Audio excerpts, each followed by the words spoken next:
आज का टॉपिक है class 11 mechanical properties of solids, जिसमें हम पढ़ेंगे elasticity, plasticity, Hooke's law, stress and strain.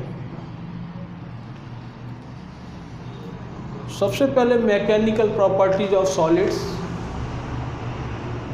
इसका मीनिंग क्या है। जो सॉलिड्स हैं उनके अंदर फोर्स लगाने पर क्या क्या इफ़ेक्ट पड़ते हैं। देखिए, सबसे पहली डेफिनेशन है इलास्टिसिटी। इलास्टिसिटी क्या है। मान लीजिए हम किसी रबड़ को इस प्रकार से खींचते हैं और जो रबड़ खींची जाती है तो वो अपनी ओरिजिनल पोजीशन में वापस आ जाती है। अगर हम एक्सटर्नल फोर्स को रिमूव कर लें तो वो अपनी पुरानी पोजीशंस में, ओरिजिनल पोजीशंस में लौट आती है। तो इस चीज़ की हम स्टडी करेंगे कि ये कैसे होता है कि हमने डिफॉर्मिंग फोर्स हटाया, जो एक्सटर्नल फोर्स है उसको हमने हटाया और वो अपनी ओरिजिनल पोजीशन में आ गई। दूसरी कंडीशन से होती है कि अगर हम किसी भी सब्सटेंस को, किसी बॉडी को खींचते हैं तो वह अपनी ओरिजिनल पोजीशन में लौट कर नहीं आती, उसे हम कहते हैं प्लास्टिक। तो मान लीजिएगा ये कोई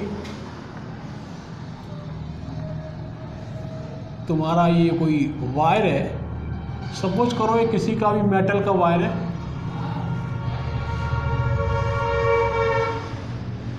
या कॉपर का वायर है, या मान लेते हैं रबड़ है। इसको अगर हम खींचेंगे, इधर फोर्स लगाएंगे, इस पर नीचे की ओर अगर फोर्स लगाएंगे तो ये बढ़ जाएगी, ये रबड़ क्या हो जाएगी, लंबी हो जाएगी इस प्रकार से। मीन्स अगर इसको हम एल लेते हैं,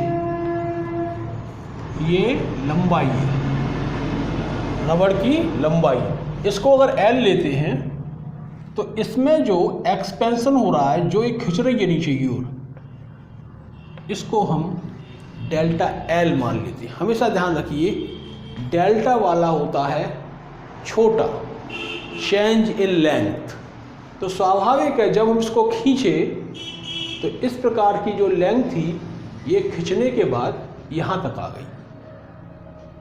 अब हमने क्या किया, इस फोर्स को हटा दिया, ये फोर्स जो लगा रहे छोड़ दी, तो ये अपनी फिर से पुरानी पोजीशंस में लौट जाएगी।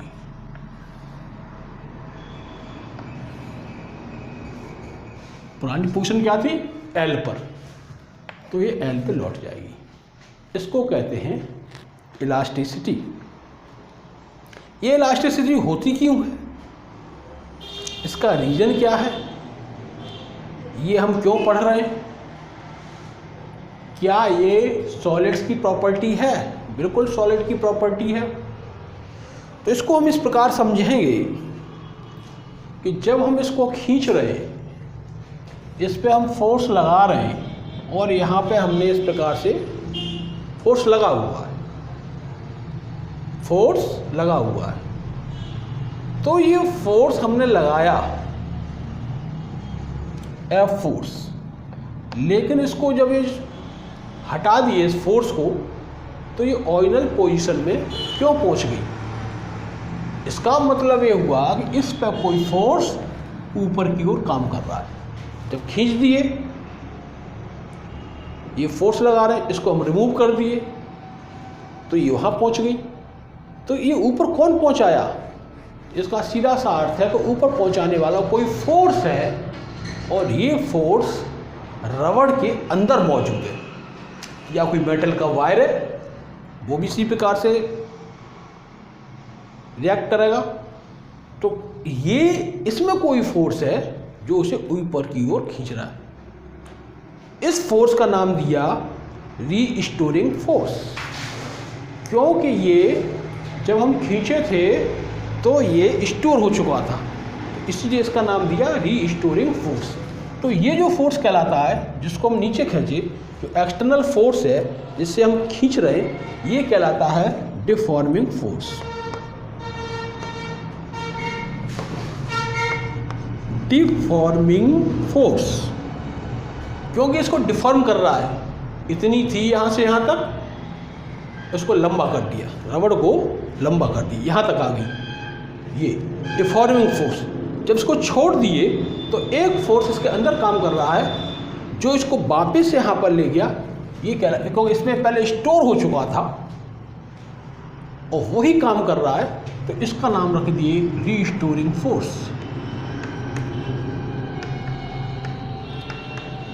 तो इस प्रकार से ये समझ में आ गया होगा कि डिफॉर्मिंग फोर्स वो होता है जिसको हम एक्सटर्नल फोर्स कहते हैं, जिसको हम एक्सटर्नल फोर्स कहते चले आए, that is the deforming force. और जो किसी भी इलास्टिक बॉडी के अंदर प्रोड्यूस हो गया और जो उस रबड़ को वापस खींच रहा है, उसको हम कहेंगे रिस्टोरिंग फोर्स। अब सीधा सा ये है कि क्या डिफॉर्मिंग फोर्स और रिस्टोरिंग फोर्स ये अपोजिट साइड में लगते हैं? बिल्कुल अपोजिट साइड में लगते हैं। सेकंड, रिस्टोरिंग फोर्स बना कैसे? आखिरकार ये काम कैसे कर रहा है? ये ऊपर क्यों खींच रहा है? इसको थोड़ा समझ लेते हैं कि रिस्टोरिंग फोर्स ये है किसी भी सब्सटेंस मीन्स सॉलिड के अंदर एटम्स या मॉलिक्यूल्स के बीच में फोर्स प्रोड्यूस हुआ है। तो ये फोर्स कैसे प्रोड्यूस हुआ है इसको समझते हैं। देखिए, कोई भी मॉलिक्यूल्स है और मॉलिक्यूल्स, ये मान लीजिए रबड़ है हमारी यहाँ से यहाँ तक, तो मान लीजिए मॉलिक्यूल्स एक दूसरे को अट्रैक्ट करते हैं। और कैसे अट्रैक्ट करते हैं? ये एक स्प्रिंग की तरह बिहेवियर करते हैं, एक स्प्रिंग की तरह बिहेवियर करते हैं।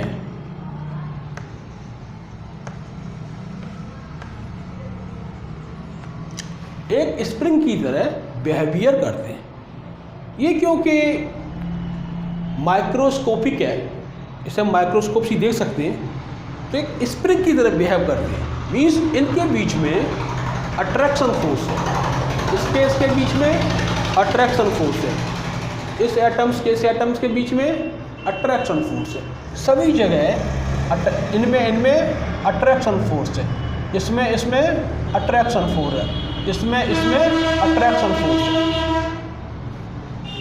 तो हम ये पहली चीज़ जाने कि किसी भी सब्सटेंस में, किसी भी सॉलिड में एटम और एटम के बीच में या मॉलिक्यूल्स और मॉलिक्यूल्स के बीच में अट्रैक्शन फोर्स होता है।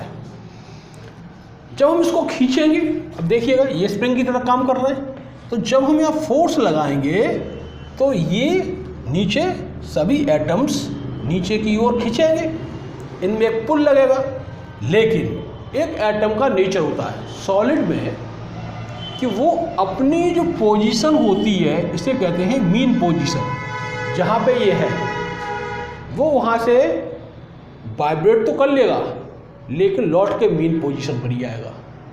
चला भी जाएगा तब भी मीन पोजीशन, घर भी आएगा तब भी मीन पोजीशन पे, जो उसकी अपनी पोजीशन है उस पर रहने का पूरी कोशिश करता है। जैसे हम लोग घर से निकलते तो हम लोगों की मीन पोजीशन क्या है? घर है।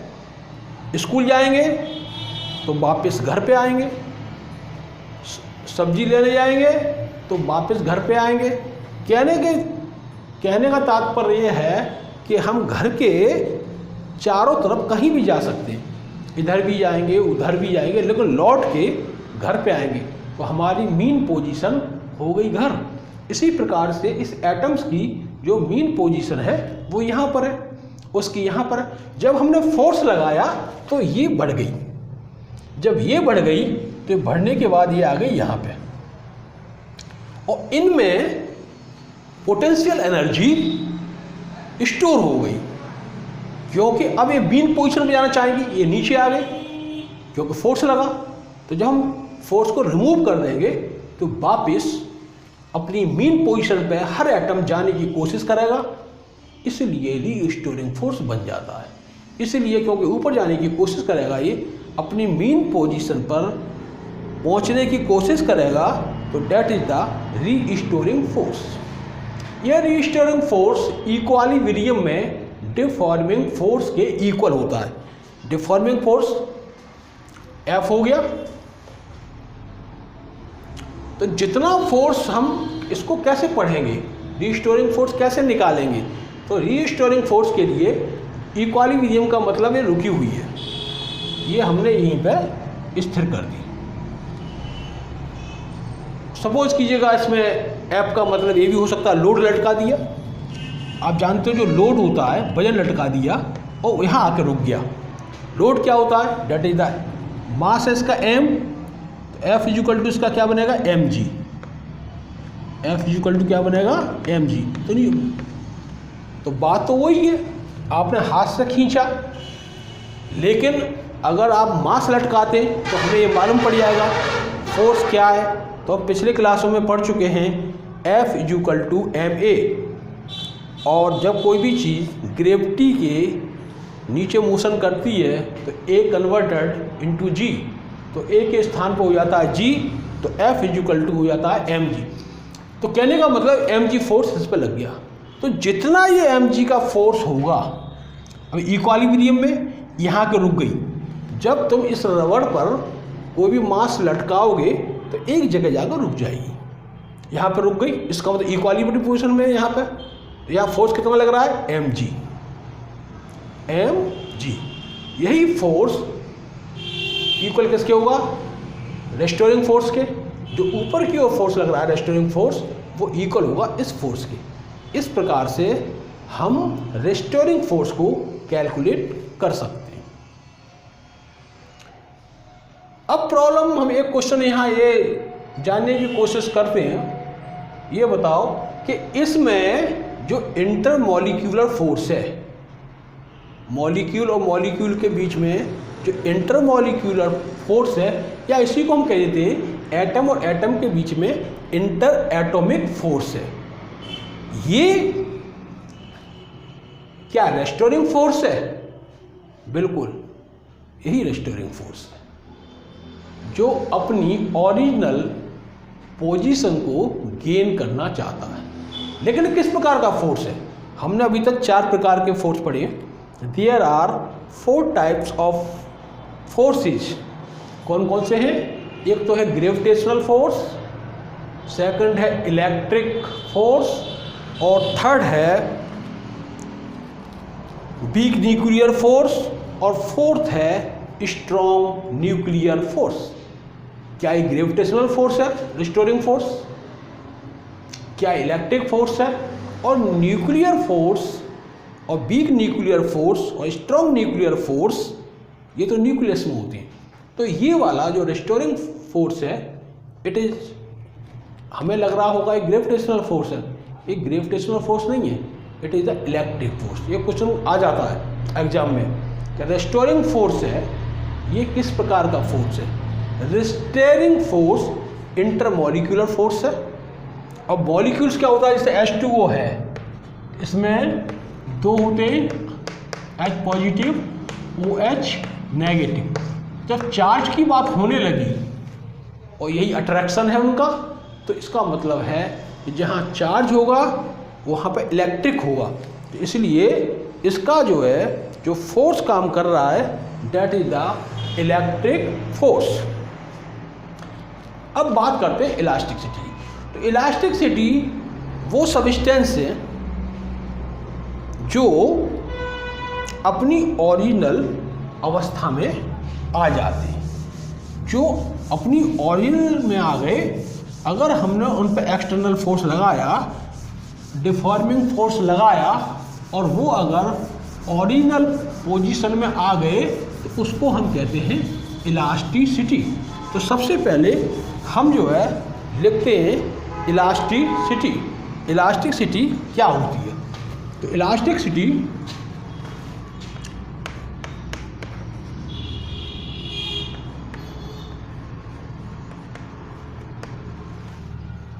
इलास्टिसिटी की डेफिनेशन क्या होगी कि जब हम किसी पे फोर्स लगाएंगे, क्या लगाएंगे? फोर्स, तो वो वापस अपनी ओरिजिनल अवस्था में आ जाएगी। ये प्रॉपर्टी किसकी है? ये हमेशा मटेरियल या सब्सटेंस की प्रॉपर्टी होती है। तो the property of a body,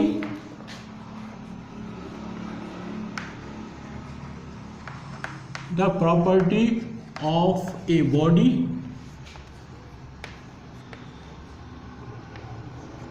the property of a body by virtue of which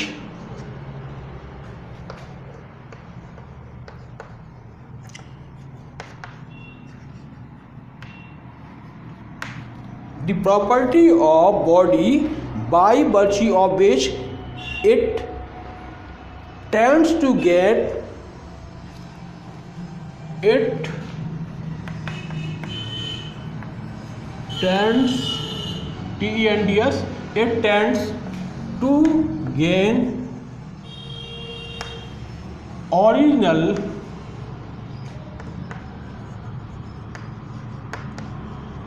size and shape,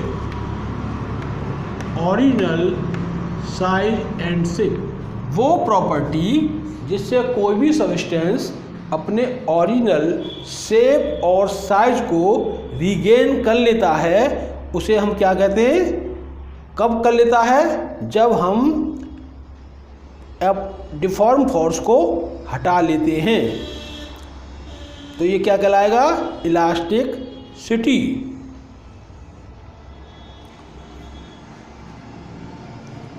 When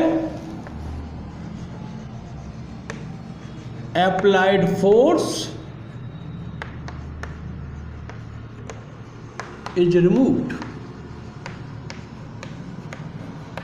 applied force यही है, डिफॉर्मिंग फोर्स भी कह देते हैं इसे, कहीं कहीं डिफॉर्मिंग फोर्स लिखा रहता है।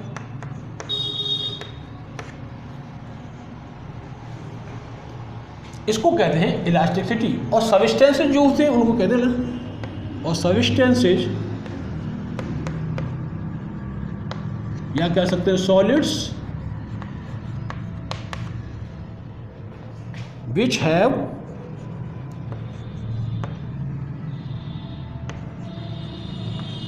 Elasticity is called elastic, is called elastic. ये जो है किसी भी सब्सटेंस की इंटरनल प्रॉपर्टी है। ये किसी भी सब्सटेंस की कैसी है? Internal property. प्लास्टिक क्या होती है? इलास्टिसिटी रबड़ में होती है, मेटल्स में भी होती है, स्टील में होती है, तभी तो उसके तार बन जाते हैं। स्टील पतली होगी, चादर जो है लंबी हो जाती है। आयरन में भी होती है, कॉपर में भी होती है, सभी मेटल्स में लगभग इलास्टिसिटी होती है। लेकिन क्योंकि ये मेटल की प्रॉपर्टी है तो सबकी अलग अलग होती है। अब इसको अगला है, इसका जस्ट अपोजिट प्लास्टिसिटी। प्लास्टिसिटी को हम डेफिनेशन इसी से बना लेते हैं। प्लास्टिसिटी, प्लास्टिसिटी क्या है? अगर प्लास्टिसिटी का मतलब है कि इसका उल्टा कर दो, the property of body by virtue of which it does not gain, it does not gain. अगर ये अपनी पुरानी अवस्था में नहीं आ पाती, does not gain original size, अपने ओरिजिनल साइज में मान लो उसको खींचा, आई नहीं रही, वापस ही नहीं जा रही। And same when applied force is removed, deforming force जो है इज रिमूव्ड, सब्सटेंसेस जो भी सॉलिड्स हैं विच हैव, तो यहाँ ये छोड़ दो, सबस्टेंसेज आर कॉल्ड, ये दूसरी डेफिनेशन है प्लास्टिक की, the substances are called plastic. Substances क्या करेंगे, और एक प्रॉपर्टी क्या कहलाती है, प्लास्टिसिटी। तो वही है, तो क्या लिखा है, देखो इस प्रकार लिख लेंगे, आसानी से लर्न हो जाएगी। The property of a body by virtue of which it does not gain original size and shape when applied force is removed is called plasticity, is called plasticity। इसी को हमने करेक्शन लिख के अगर नोट कर रही हो तो ये नोट कर लो।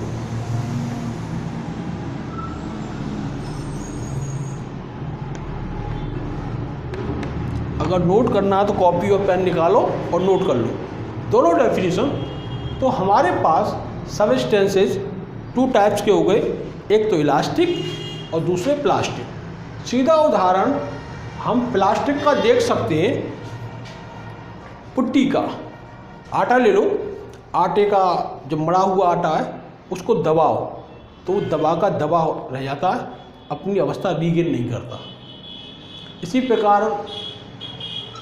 जो एग्जाम्पल दिया है NCERT में, डेट इज द मड, कीचड़ है, कीचड़ में पैर रख दो तो पैर की छाप बन जाती है, जो दब गया वो वापस अपनी जगह लौट के नहीं आता, बल्कि ओरिजिनल साइज और शेप वो नहीं लेता।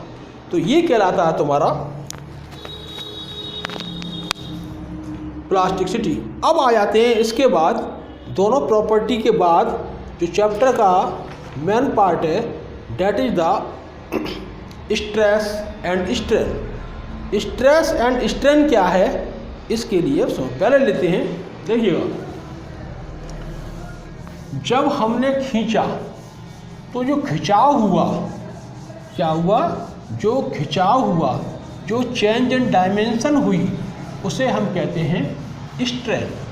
तो स्ट्रेन क्या है,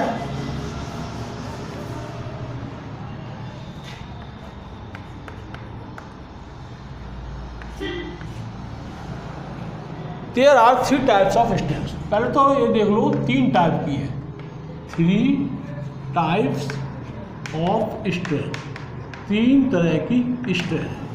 पहली कहलाती है लॉन्गिट्यूडनल स्ट्रेन, लॉन्गिट्यूडनल स्ट्रेन पहली कहलाती है लॉन्गिट्यूडनल स्ट्रेन, और सेकंड कहलाती है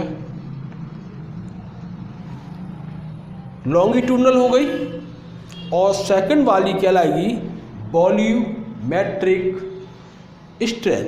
तो पहली हम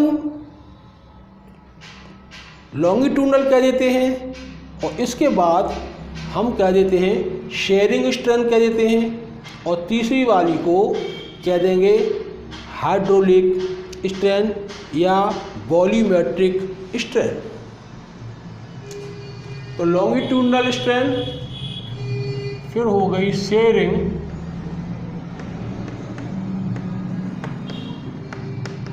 स्ट्रेन और टेंजेंशियल स्ट्रेन, और तीसरी वाली हो गई volumetric strain.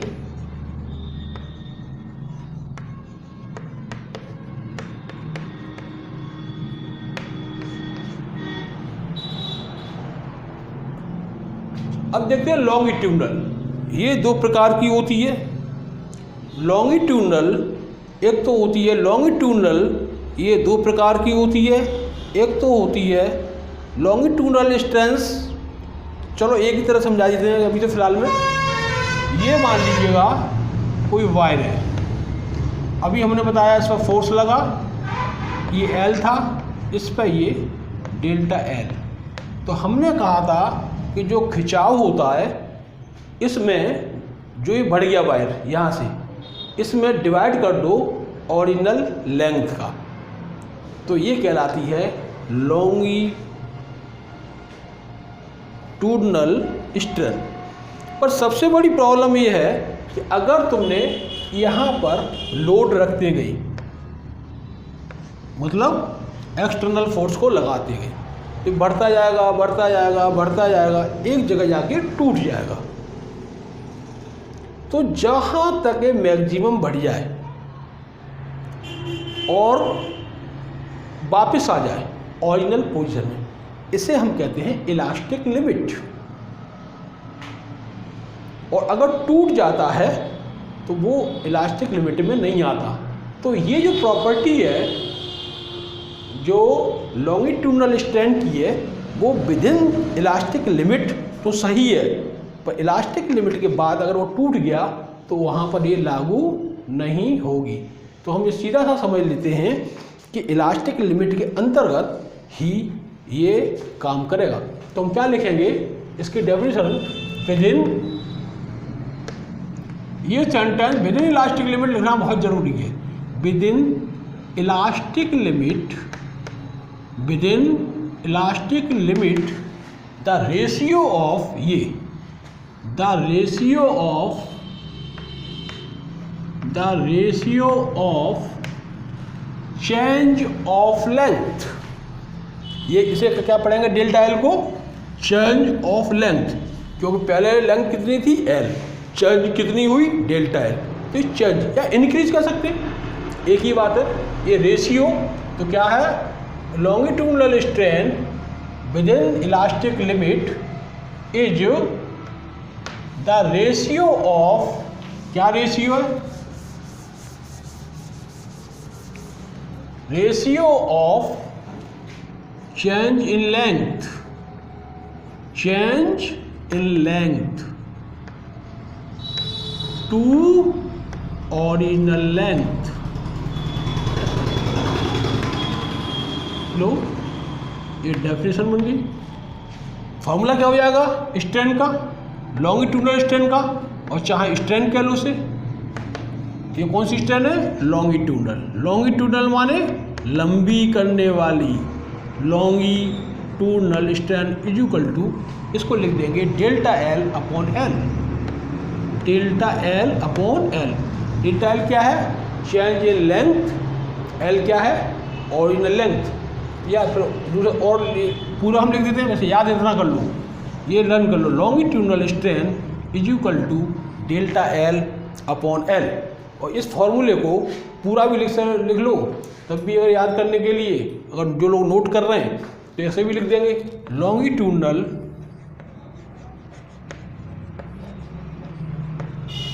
Strain is equal to change in length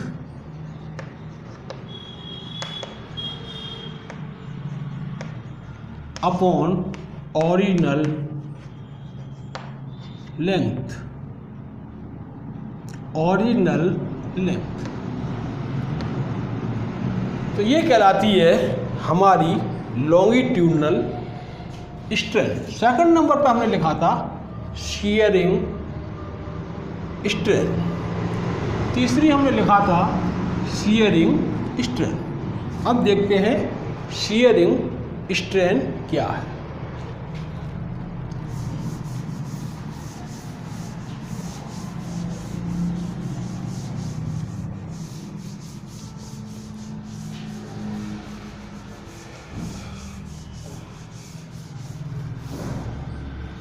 देखिएगा अभी हम इस पर जो फोर्स लगा रहे थे वो कैसे लगा रहे थे, देखिएगा ये तुम्हारा वायर है, तो ये सरफेस कहलाएगा क्रॉस सेक्शन, ये क्रॉस सेक्शन इसके नॉर्मल परपेंडिकुलर, मीन्स फोर्स जो लग रहा है वो नीचे की ओर लग रहा है। देखिएगा ये सरफेस हो गया और ये लग रहा है, तो परपेंडिकुलर। तो इसमें जो लॉन्गिट्यूडनल स्ट्रेन होता है इसमें नॉर्मल फोर्स, जो डिफॉर्मिंग फोर्स है वो भी नॉर्मल होता है। अब हम देखते हैं रिस्टोरिंग फोर्स कैसा होता है। रिस्टोरिंग फोर्स जो होता है वो भी इस सरफेस के नॉर्मल परपेंडिकुलर ही लगता है। तो इस ये चीज़ हम लर्न कर लेते हैं कि जो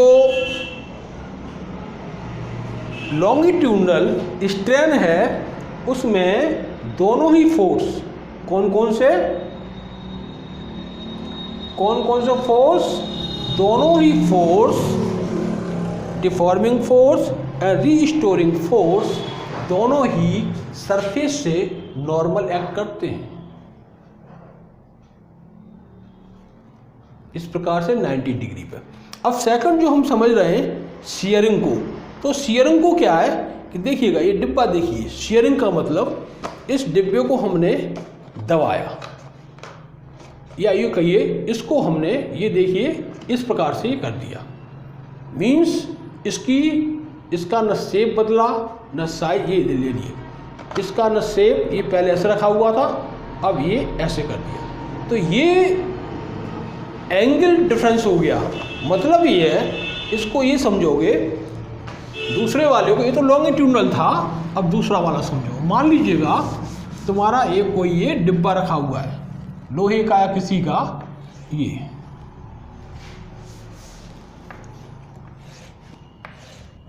ये तुम्हारा कोई डिब्बा है और इस पर तुमने फोर्स लगा दिया टेंजेंशियल, इसलिए इसका नाम पड़ा है, क्या पड़ा है, शियरिंग स्ट्रेन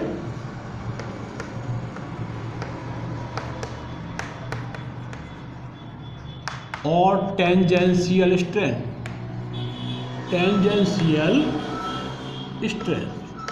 इसीलिए इसका नाम ये टेंजेंट फोर्स कहलाता है। ये परपेंडिकुलर या नॉर्मल फोर्स कहलाता है और ये जो साइड से लगता है ये कहलाता है टेंजेंशियल फोर्स। तो हमने टेंजेंशियल फोर्स लगाया। अब ये देखिएगा यहीं पे बना हुआ है बेस, यहीं पे ये थोड़ा सा टेढ़ा हो गया,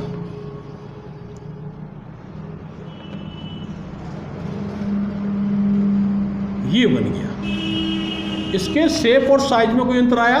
कोई नहीं आया। देखो जैसे ये था ये हो गया, लेकिन एक चीज़ हम देख रहे हैं, ये एंगल बन गया बीच में थीटा, और डिस्टेंस यहाँ से यहाँ तक ये जो पहुँच गई, सपोज करो ये डेल्टा एक्स, हमने इसमें धक्का मारा, फोर्स लगाया डिफॉर्मिंग फोर्स, तो ये इस प्रकार से हो गया। देखिए ऐसे था ऐसे हो गया, ये ऐसे था ऐसे हो गया, ऐसे था ऐसे हो गया, angle theta.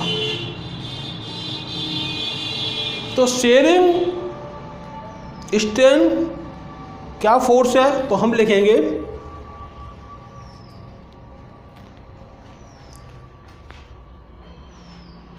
if we apply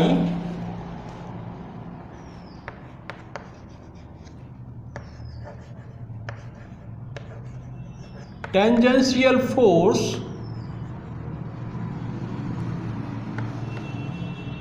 if we apply tangential force